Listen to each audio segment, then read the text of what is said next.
Hey guys, this is Devin from Books by the Dozen, and as you can probably tell by the title, I'm going to be doing a review on The Darkest Minds by Alexandra Bracken.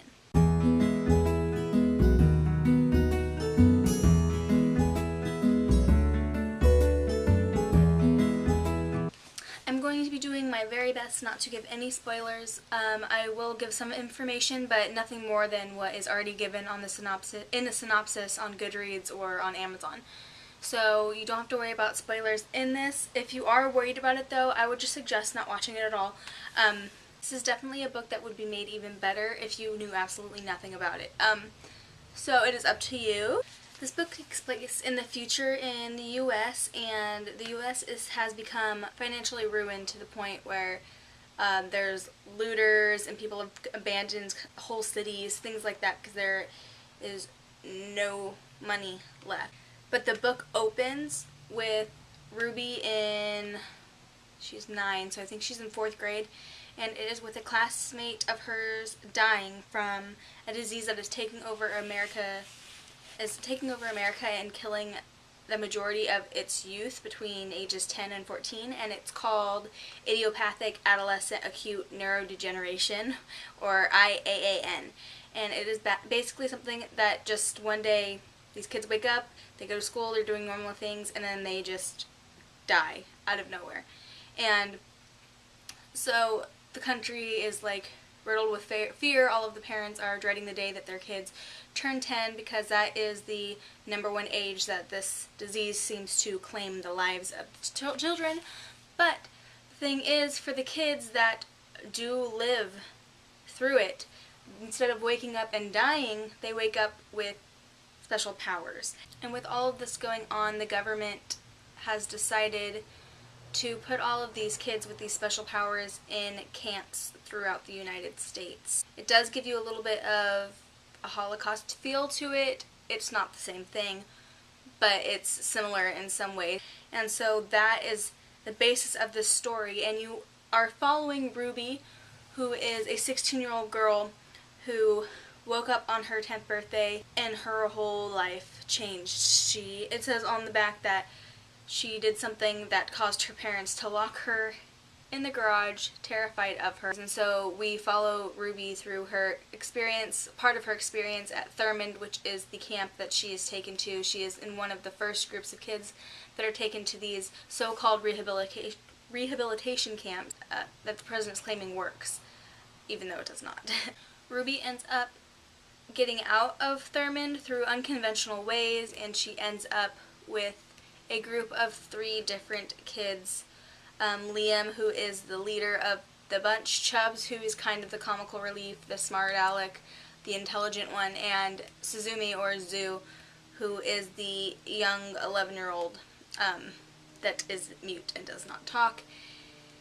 And it is there, after she gets out of Thurmond, it's kind of a journey to get to a place called East River, where they have heard from different groups of kids that have escaped their camps.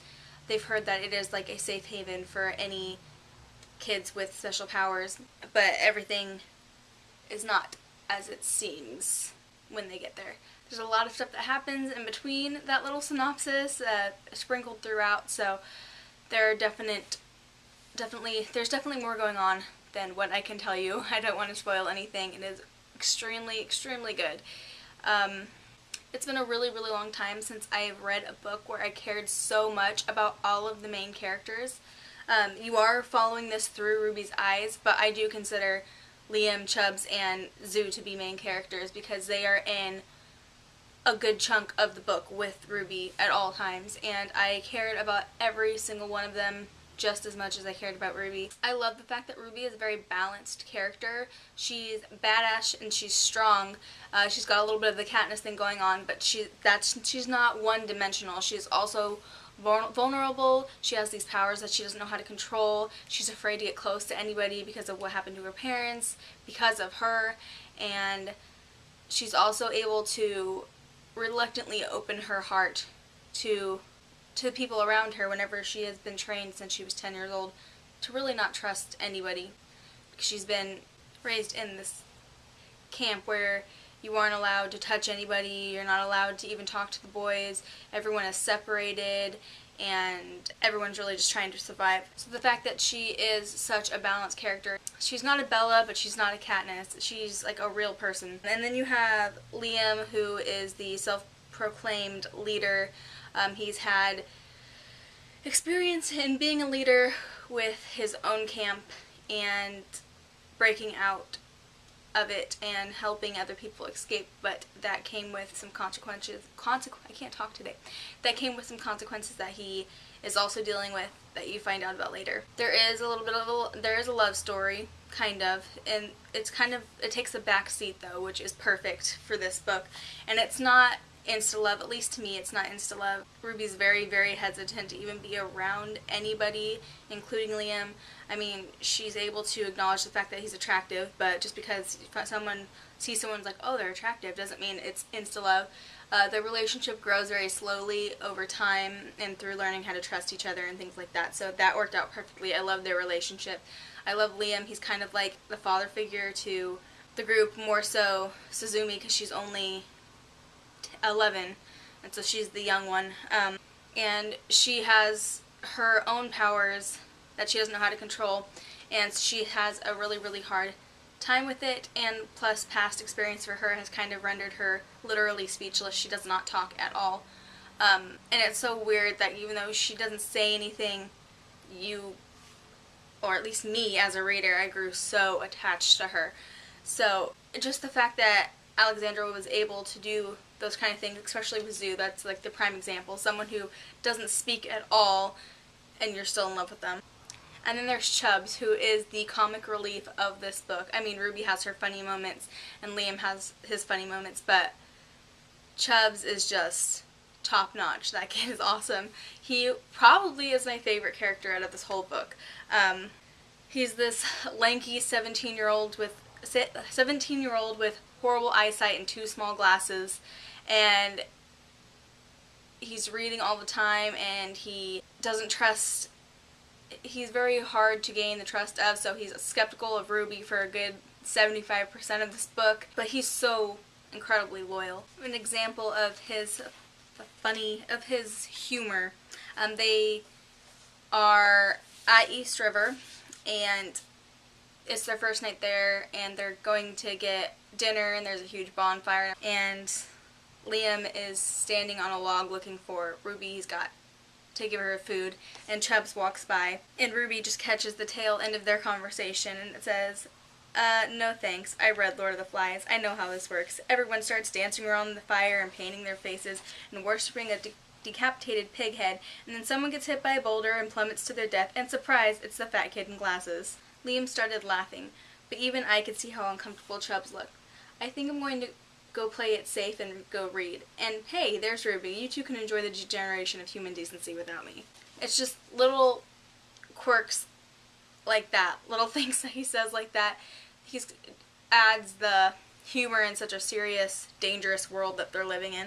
The financial state of the country plays a big part in the safety of these kids. People are offered rewards to turn in any refugee kids, kids that have run away from the camps, and even though some people know that maybe these camps aren't all they are chalked up to be, they need money. They see you, they're probably going to turn you in. So it's like they are always on the run from everybody around them.